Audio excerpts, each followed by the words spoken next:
could lead us in a prayer before we begin. Almighty Father in heaven, Lord, we give thanks for this day, for the opportunity we have to come here tonight to learn more of your word. Pray that we may be attentive, that we may be understanding, that we may take your lessons from your word to heart, that we can keep it in our hearts and carry it in our lives. We thank you for this congregation and ask that you will be with us, help us to stay strong and faithful. Pray that we may continue to find opportunities to spread your gospel and carry out your work in the community. Lord, we thank you for everything that we have in this life, for the material and the spiritual blessings. Pray that we may use your blessings wisely, that we may be thoughtful and mindful of the priorities to keep the spiritual things first. We thank you for the sacrifice of your Son. We pray these things in his name. Amen. All right. Obadiah, shortest book in the New Testament. Only the Old Testament. Only one verse, and one chapter. Of course, that's kind of arbitrary. Remember that God did not put them in chapters. Man put them in chapters. So, when I started to study this, I thought, Obadiah is only 22 verses, so 21. So I thought, well, you know what? I might not have enough for 45 minutes.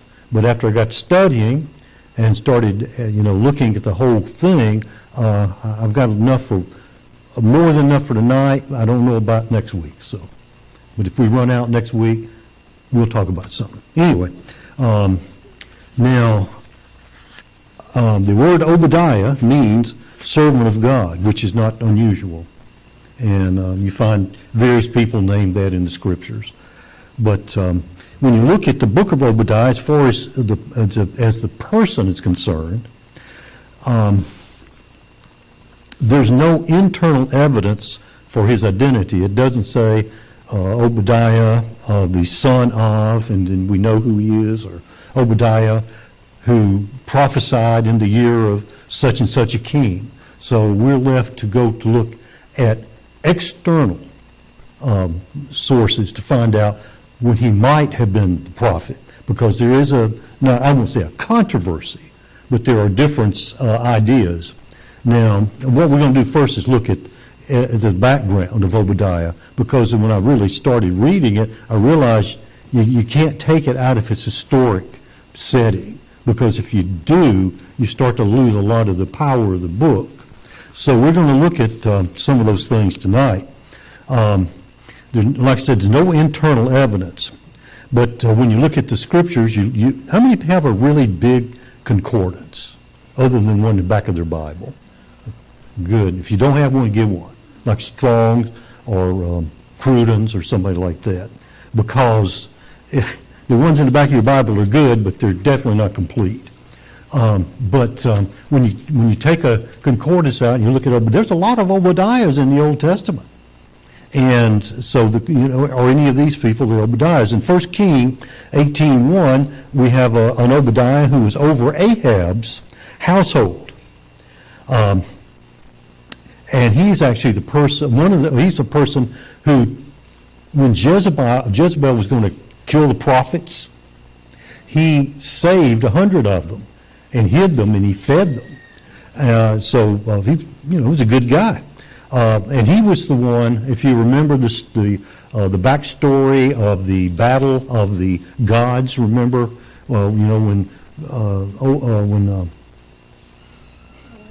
Elijah, I couldn't say it. When Elijah went and had the battle, between Baal and God, the backstory was that Elijah met Ahab on the road and told him, "You go tell Ahab I'm here and I'm ready to talk to him. I'm ready to meet him." And Obadiah says, "I don't know about that, because he might kill me if I go tell him I've talked to you," because Jezebel and Ahab were after Elijah. But that's one of the Obadiahs, but probably not the one. 1 Chronicles 3:21, we have a descendant of Judah and of David, who's mentioned. 1 Chronicles 7:3, a descendant of Isidar. In 1 Chronicles 8:38, and you know, it's not, I don't think, important for you to take these notes or anything on those. Like I said, you can look them up if you want to. But in 1 Corinthians 8:38, we have a descendant of Benjamin who was called Obadiah. 1 Corinthians 9:16, a Levite who was among those who returned from Babylon. 1 Chronicles 9:44, a resident of Gibeon. 1 Chronicles 12:9, second in command. This one's interesting. He was second in command of David's followers, the Gittites, when David was fleeing from Saul. You remember when Saul was after him. The Gittites were his allies, and there was an Obadiah who was among that party. 1 Chronicles 27:19. There was also an Obadiah in David's house, probably not the same person, who was a military official. And David, what David did is he alternated military personnel within his house. You went there and you didn't stay probably for 4 years, like the chief of staffs. You went in, stayed for so long, then he alternated them. But he was one of those individuals. 2 Chronicles 17:9, he was a prince during the reign of Jehoshaphat, who, it says he was sent to teach the law to the people of Judah. And this is concurrent with the reign of Ahab. Jehoshaphat in Judah, Ahab in Israel. This Obadiah was a prince there, and Jehoshaphat, a good king, sent him out to teach the people the law. And then you have 2 Chronicles 34:12. He was one of the overseers that worked on the repair of the temple. And then in Ezra 8:9, another one who probably was not the same one, but he was also returned from Babylonian captivity. Now, which one of those is the Obadiah, or any of them the Obadiah? You'd have to look first at the date of the book.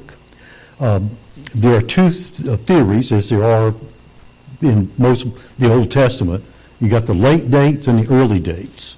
And normally they're divided between the conservatives and the liberals, interpreters of the Scripture.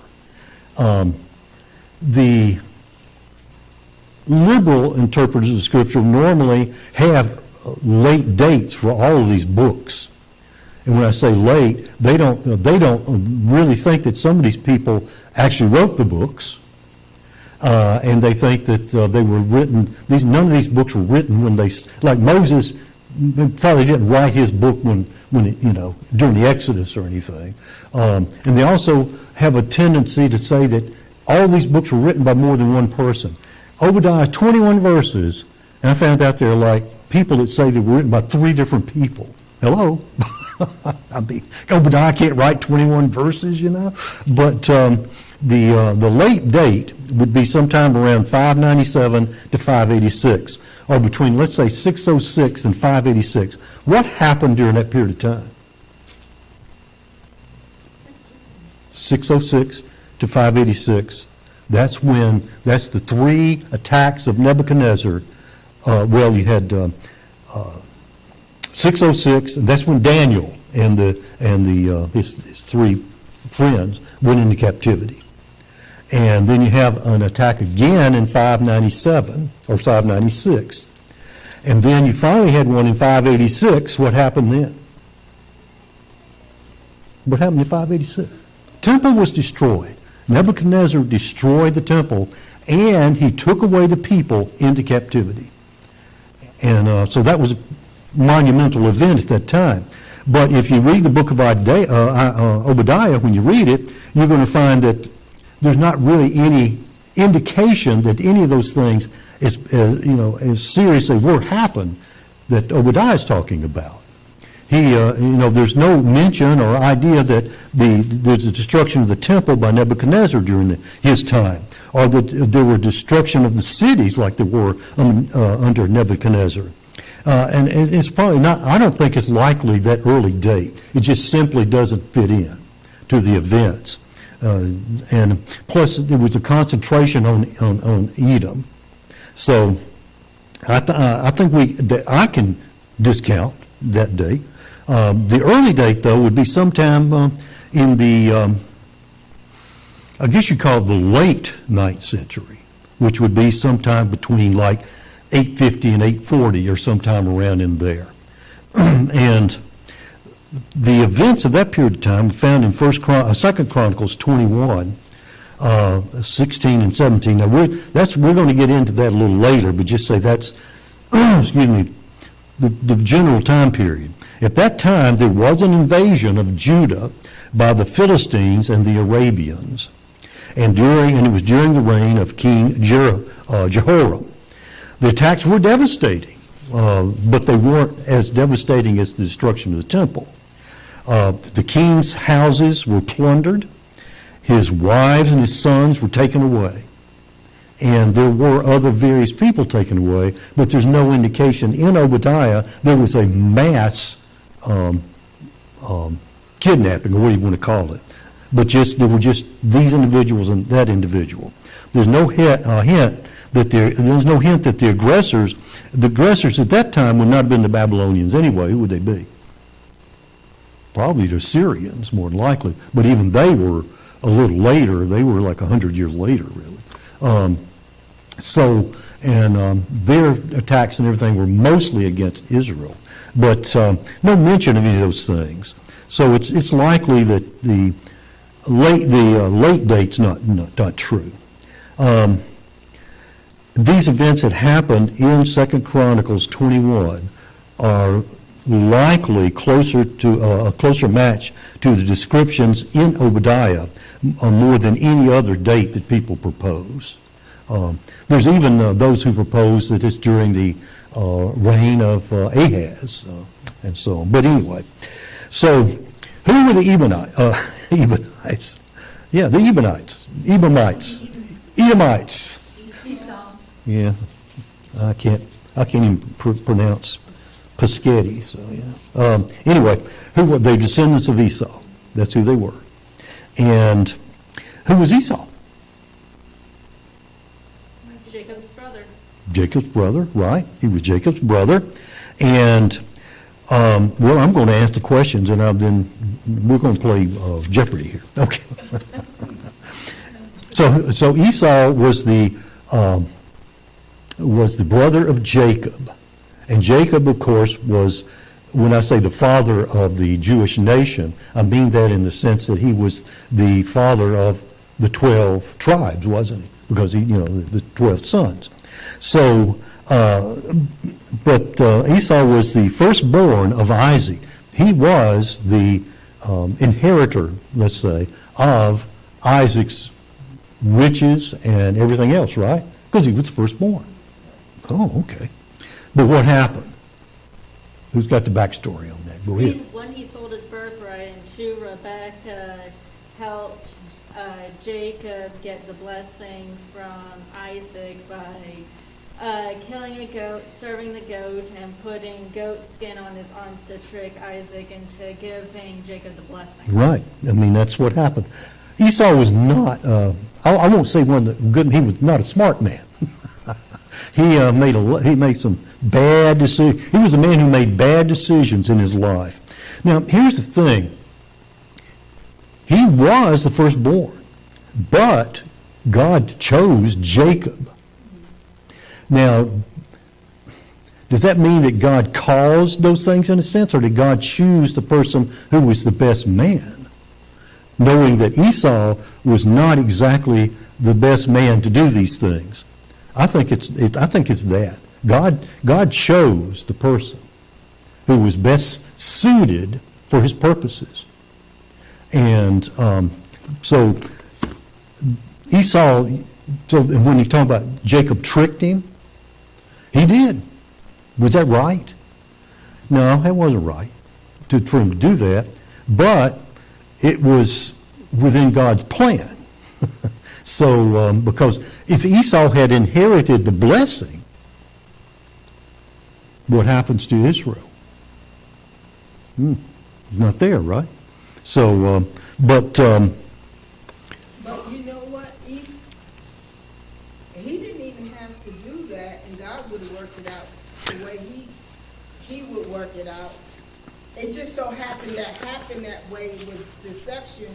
But if it didn't happen, God would have worked it out for Jacob to receive the Well, blessing. right, I mean, it would have happened one way or the other, but it's still the issue, I think, of you got two men, one's not suited, one is, things are going to work out. Anyway, Esau, he was the firstborn, this is in Genesis 25.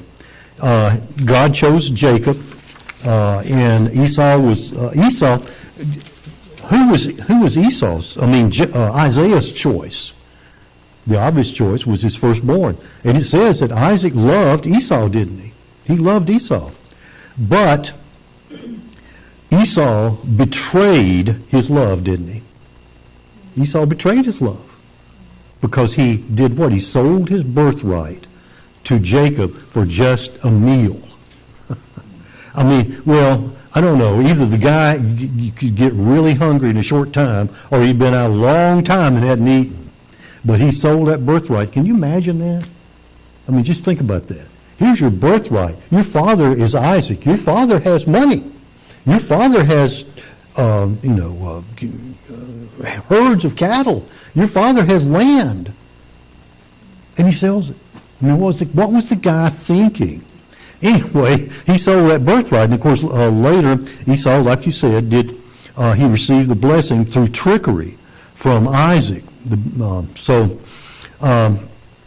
how that worked out there. But Esau, in Genesis 32 and 33, became known as Edom. And Jacob was in what now would be probably Lebanon in that area. And he had been sent there to do what? To find a wife, right? Partly, but also to escape from Esau. But he found, to escape from Esau. But he really, to find a wife there, he found one wife, and he was tricked into another one, right? He saw Rachel and fell in love with her. Love at first sight, right? But she was the younger one. So the older one had to go first. And the older one was Leah, and so her father tricked old Jacob into marrying her, and then had to work 7 years for Rebekah. So he was a patient man, don't you think? He was a patient man. Ray, what if you had to do that? No, well, I don't know. Yeah, it's like I said, he was a patient man. I'm not a patient man. So, but while he was there, he learned that he heard that Esau had now actually become a nation with a lot of people, and he had he increased in strength. So Jacob received a blessing from. Do you remember that little story about Jacob meets this man on the road? What's the story there? He meets a man and Wrestled. right. He wrestled. He met a man on the road, and he wrestled with him. And the way I read it, he actually won, but he lost because the man touched his thigh, and it says it must have. Wasn't it an angel he was wrestling? Well, it actually says a man, Oh. but my translation does.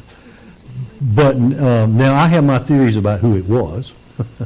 I believe there was work of Jesus in this world before, or the work of the Word, let's say, in this world before he came here. And that's my belief. Now, I don't know what yours is. Anyway, but Since you struggle with man, probably you're going to struggle with God. right, that's why I feel that. He says you struggled with God. But at that point, Jacob got a new name. What was his name? Israel. He got a new name. And so he sets off to meet Esau. And he's afraid because he's a powerful man. So what old Jacob, now Israel, he divides things up. He divides his family and his crops up. Says, well, if you get one, we'll still have another. And so he meets Esau, who at this time is Edom. And He bows down to Esau because why? Well, two reasons. One, because of his power, right? But another because Esau's the firstborn. So he bows down to him, and he tells him about the crops, the herds he has, and things like, I'm obviously paraphrasing things here, that he has, and Jacob bows down to Esau despite the animosity between them. But Esau, at this time, what does he do? Does he slap old Israel on the side of the head? What does he do? He's kind of glad to see him, isn't he? And he glad to see him, and despite the animosity, he was gracious to Jacob and his family. So when they had met and talked and so on, Esau returns to Edom, and we're going to talk about where that is in a minute. And Jacob settled down in Canaan. And but at that time, they were like, I won't say they were like that, but they were at least like that. But that's the last time. From then on, it was like this. They were bitter enemies after that time, and their ancestors were bitter enemies. Why is that? Well, you know what? I'm sure that the ancestors of Esau and the company knew the story, didn't they? Well, you know the story said, wait a minute, we should have been, I'm going to have a ruse there. We should have been the ones who inherited the father's wealth and everything, right? So, yeah, I think that's probably the reason. But there was continued animosity there. Yes, ma'am. And because that happened, he married women that he shouldn't have married despite his parents. Who is that? Esau. Okay. I don't remember that. Okay. I guess, I didn't. I was studying. I was concentrating on what I'm doing, and I don't remember reading that. Okay. Anyway, in Numbers now, that's the situation at that time. Israel has sons. They go, and they sell old Joseph. He goes to there, and they have the big captivity for how many years in Egypt? How many years they serve in Egypt? 400, right? 400 years. Well, you can grow into a great nation in 400 years, right? Look how many people we started out in the United States, and it hadn't even been 300 years yet. And so that means also that who else was growing at this time? Edom. They were increasing too, so they became a nation as well. But in Numbers 20 and 14 through 21, but just to tell you right now that Edom is south of the Dead Sea, the country. It's just south of the Dead Sea.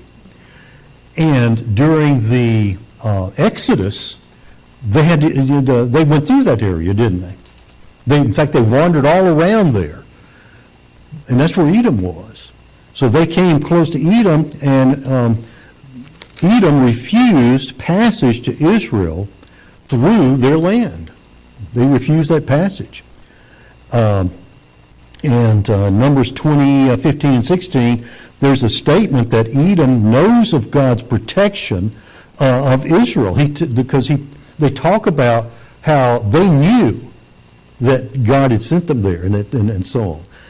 But yet, knowing this, they still defied God, didn't they? When they absolutely denied passage of the Israelites through their land. Moses gives them assurance that Israel not going to take anything from Edom at all. So it's just we're not going to let our cows graze here. What? No. What? Moses was during the Exodus, wasn't he? No, during the Exodus, Moses was the leader. And so they went, anyway, now where was I? Okay, they defied God. And Moses and Israel promised, look, we're not even going to let our cows graze here. We're just going to go through. Edom says, if you do, we're going to come out and attack you. We're going to stop you. So that was their attitude. That was their attitude. There was a refusal and a threat against them, and they actually did come out and in threatening them. So there was the hatred there. In 2 Samuel 8:13 and 14, the hatred. Now this, of course, is later. All these, Saul's the king and so on, and David is now king. They still hate each other, but David's a powerful man with a powerful army. He conquers Edom in 2 Samuel 8:13 and 14, and what he does is he sets up a vassal state. He puts a governor there, and that's in 1 Kings 22:47. So he makes them essentially a vassal state. He doesn't, I guess there's not total control, but it might be something like Rome putting a governor in Israel, during the first century. About the same thing. But at that point, they kind of calmed down a little bit. They didn't cause a lot of problems. At least we don't know that they did from Scripture. But then in 2 Chronicles 21:8, somebody read that for us. Let's read some Scripture here. 2 Chronicles 21:8. When he saved Edom revolted from the rule of Judah and set up a king of their own. Okay. That was during the reign of Jehoram that they revolted. Now again, I'm not going about this the wrong way, but I'm not skipping things, but we're going to learn why and what happened later. We just know that right now. They revolted. It's during this period that Obadiah prophesied. That's what I believe, and that's what a lot of people believe, that this is the time that Obadiah prophesied of the doom and the downfall of Edom. But you can also find it's not just Obadiah. There are many prophecies in the Scriptures about Edom's downfall. In Isaiah 34, beginning verse 5, in Jeremiah 49, beginning of verse 7, in Ezekiel 25, beginning of verse 12, in Amos 1, in 11 and 12, even in Malachi. Malachi was a late prophet, but he in verse 1 and 3, he's still talking about Edom. And they weren't the people they were at the time of Jehoram. But he's still saying, it's coming. You're not going to exist anymore. Now during the reign of Darius the first of Media-Persia, the Nabateans were Arabs. And they were up on the northeast of Israel. But they came down to the south, and they were actually able to conquer the Edomites, and they kicked them out. And the Edomites, they went into the desert in that area there, and the Nabateans, they took over that area. And they settled there, and the area became known as, does anybody know what it became known as? It's in the New Testament, actually. Idumea. You ever heard of Idumea? Mm-hmm. Have you ever heard that word associated with a person? How about Herod the Great? He was an Idumean. But after that, poof, that was it.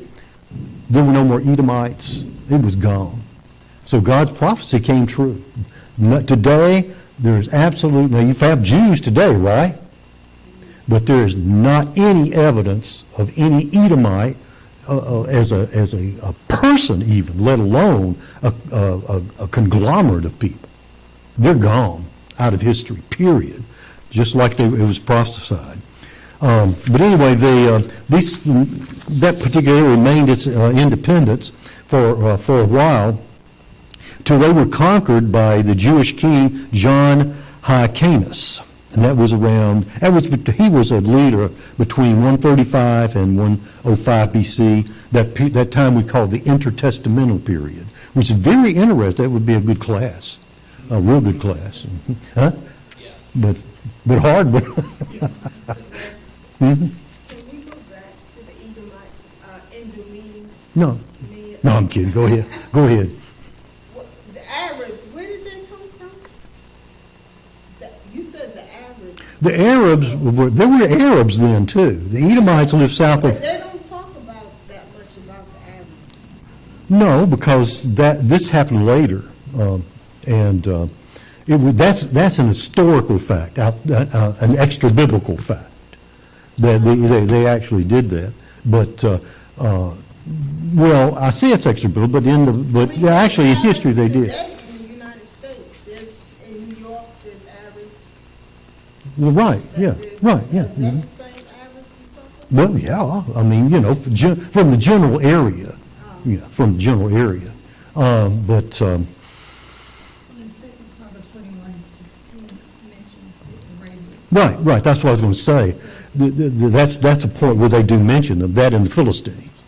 But it is mentioned, in Obadiah. Oh, okay. Yeah, I mean, in 2 Corinthians. All right. Anyway, where was I? The king had John Hyrcanus. He conquered them, and what did old John do? He forced them to become Jews. He forced the men to be circumcised, and he forced them to follow the law of Moses, at least his interpretation of it. So those people right there, I guess some of them were Edomites, but they were the Nabateans too, whatever you call them. But they became, like I said, the New Testament Idumeans, and Herod the Great was the most infamous of those individuals. But after that, boom, like I said, poof, they were gone. It was just like they never existed except in the story and in the historical things we know about them. Now, like I said, Edom, what time is it? Oh, we got Edom. Okay, I need to hurry just to finish this. Edom was south of the Dead Sea. Everybody knows where the Dead Sea is. All right. It was at the southwestern end of a thing called the Fertile Crescent. Have everybody heard of the Fertile Crescent? Do you know what it is? Okay, that's the area between the Persian Gulf, and it goes up and it comes around north of the desert, and it comes around, it comes down east of the Jordan River and down south of the Dead Sea. That was something that's been, I guess it's still there, and it was extremely important for thousands of years because it was a major trade route between the west and the east, between Egypt and between the countries to the east, like Persia and like Assyria and people like that, and even further on.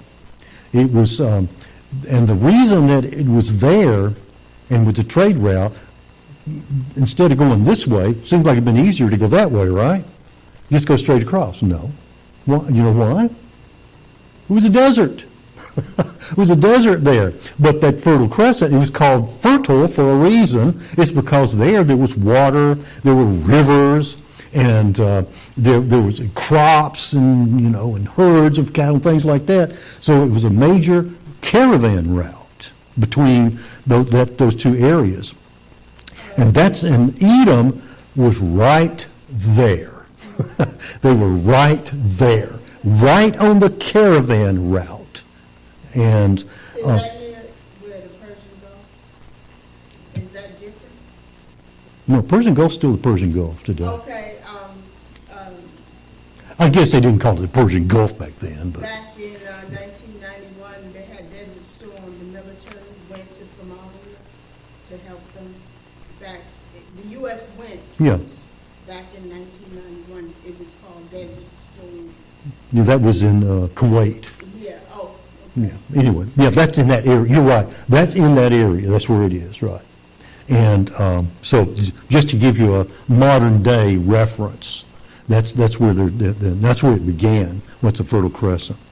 And it went over to what's called the Gulf of Aqaba. You know, if you've seen a map of the Red Sea, and it's got those two fingers up there, the right one is the Gulf of Aqaba, and that's where it came down. Anyway, but that's where Edom was. They were in perfect position as far as the trade route was concerned. Now, the Edomites lived in a very fortified place. They lived, their capital was called Petra or Sela, and it was a naturally fortified. So they didn't have to build a castle. They didn't have to build walls like they did in in Judah and Israel. They didn't have to do that because they were in a valley and there were mountains all around, and the way in was a very narrow pass, and it was narrow, and that's the only way to get in there. And if you come through a narrow path, what do cowboys never want to do? What the posse doesn't want to do when it's after the bad guys, they don't want to go through that canyon. I keep telling them every time I see a cowboy, don't go into the canyon. And guess what? They go into the canyon and they get ambushed, right? And that's what happens all the time. But that's what the city was. The city was composed mostly of rock-hewn houses. The houses were actually carved right out of the rock. The tombs were and the temples were. And in the hollow of the valley, the city itself was over a mile long and 2/3 of a mile wide. And that's the capital city. Now, Edomites what they would do from that fortress, they were at the southern end where all the caravans came through. They were bad people. Guess what they did? They'd run out there, attack, and run back in. They were, in effect, pirates. They were marauders, is what they were. And they would go in, hit them hard, and go back. That's the kind of thing they did. Has anybody ever seen the Indiana Jones series? Okay. Indiana Jones and the Last Crusade, remember that? All right, at the very end of it, where they're after the Holy Grail, and they go through that pass, and they go into this, what looks like a temple, that is in Petra. In fact, that's what it's called, and it is a tourist site. Well, it hasn't been for about 18 months because of COVID, but it was a tourist site, and there used to be hundreds of thousands of people that visit that every year. It is actually a building carved in to the stone, and that's what they used in Indiana Jones. The inside was fake, but the outside, and when they rode out and they started to do that little thing, that's the pass, the actual pass. So that's what they were doing there. But that building is thought to be it's called the Treasury because the Arabs at one time thought that there was gold in there. I don't think they ever found any. But it's thought to be the tomb of tomb from the 1st century of a Tibetan king called Radus IV, which, of course, is going to sink into your mind, so you're going to forget that in a while. I don't blame you. Anyway, so I'm telling you things, I think it's interesting. Now, the history is found in 2 Chronicles 19. And is that right? 2 Chronicles 19. Beginning of 2 Chronicles 19:31, there's a man named, Thomas taught the class on,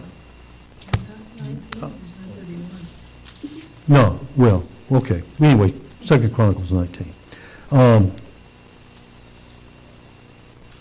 It better be. Anyway, I know what the story is.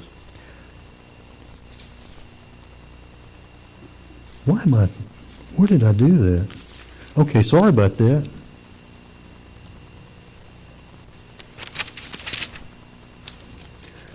Second Chronicles 18, I think. Or is it 21? No.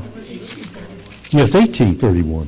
I knew I wrote that down. I'm going to write it because I will forget again. Yeah. Anyway, 18:31. Anyway, Jehoshaphat was king. And Thomas went through all the kings and everything. Jehoshaphat was a pretty good king. It says he followed in the footsteps of God and of his father. But he wasn't a perfect king, like none of the people were.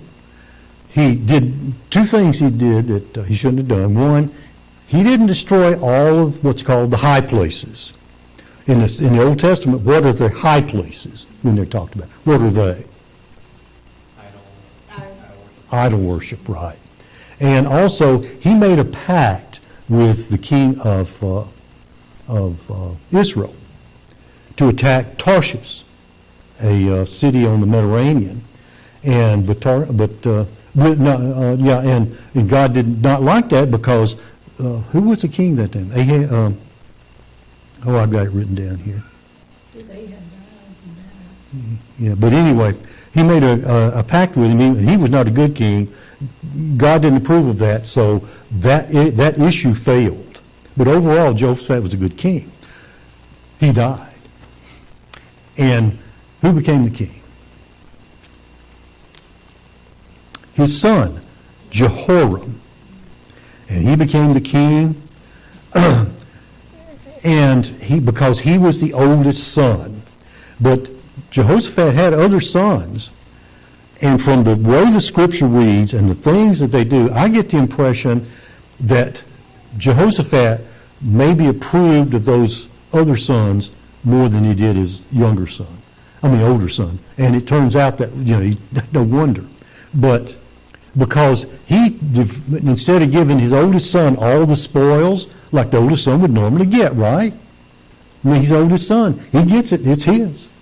He divided a lot of things between his other sons, the riches and the gold and things like that. He gave great gifts to them. So that was a little different than what normally happened. But Jehoram became king.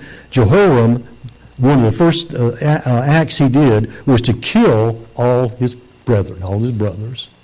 And he also killed a lot of the princes. The princes were, they would be, in a sense, kind of like ambassadors and governors of different areas and things like that. And they were the ones that kept the country together, you see. We can talk about Biden all day long, but who keeps the country together? You know what they say? All politics is what? All politics is local, right? It's the mayors, it's the governors. They're the ones that, that keep things going. And so, but if you kill all those people, what happens? Things start to deteriorate. And so the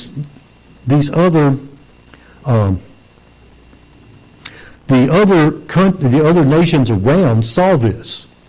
Now, they saw Judah ripe for invasion. It's because it's I won't say chaos, but there is at least a lot of disorder in the land because of the things that Jehoram did. And so God stirred up the Philistines and the Arabians, there you go, to attack Judah. In 2 Corinthians 21, 16 and 17, you'll read that. Now, not only then, but now the Arabs saw all of that. Edom saw all of that and says, well, this is this time now, right? It's not only is there just chaos in Judah, but now they've been attacked. Jehoram's attention is somewhere else, so Edom revolted also.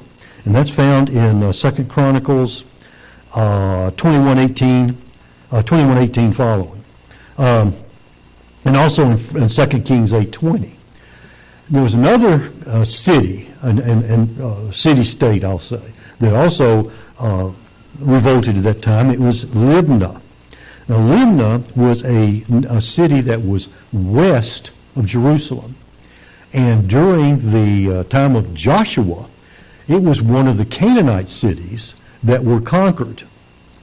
And evidently, they didn't kill all the people or anything like that, didn't drive all of them out. There were still some still there. And but Joshua made them a vassal state or vassal city also. And until this day, they remained that. They didn't like it, so now they saw the opportunity. So they revolted also. And Jehoram's in bad shape now. He's fighting against these. The Edomites revolted and everything. Now Jehoram went out. He fought against the Edom, and he won. But it was a hard fought victory. But let me see. Okay. Let me see what I want to say here. All right, so that's kind of the backstory of Edom. That's the history of what's going on right then. But in 2 Chronicles 21:20, somebody, 2 Chronicles 21:20. He was 32 years old when he became king. He reigned in Jerusalem 8 years, and to no one's sorrow departed. However, they buried him in the king of David, but not in the tombs of the kings. Okay, in the city of David. Doesn't it say the city of David? Yeah. Yeah, okay. Nixon died. He was one of the most vilified presidents.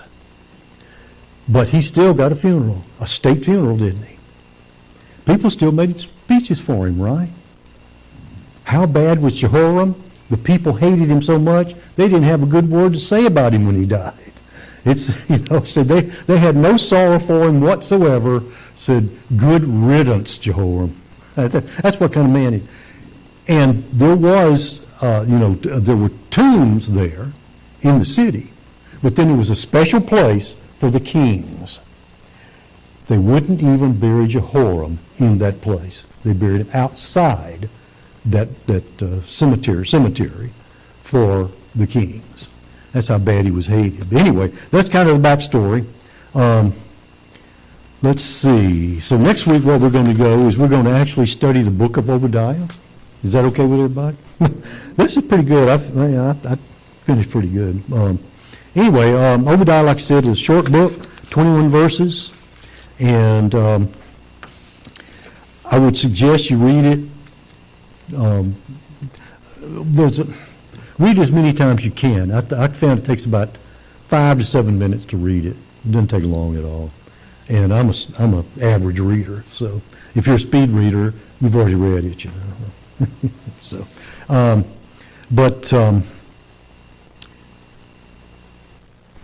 when we read it, you're going to find that what it is no nation. Find out, in the book, that there's no nations ever existed that has risen so high that God can't bring it down.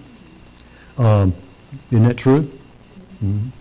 Yeah, that's true. I mean, when you look at the people at the time, say, after the flood, they went out and they were going to gather themselves together as a people and build a tower. What do we call that tower? Tower of Babel, right? Well, they were powerful. They're obviously powerful people, powerful enough to build a tower they think could reach to God. So they had a lot of wealth, a lot of laborers, a lot of power, but guess what happened? God destroyed the temple. The tower. How did he do that? Right, confounded language. Yeah, so they couldn't work together anymore, so you can't build anything, right? So God effectively destroyed the tower. But that's kind of the total, absolute, underlying message of Edom. Of Obadiah. It says, Edom, you think you're something sharp and smart, said, but you're not, and you're going to be destroyed. All right. Does anybody have any questions or comments? Again, I've been so successful in what I've taught. Nobody has any questions.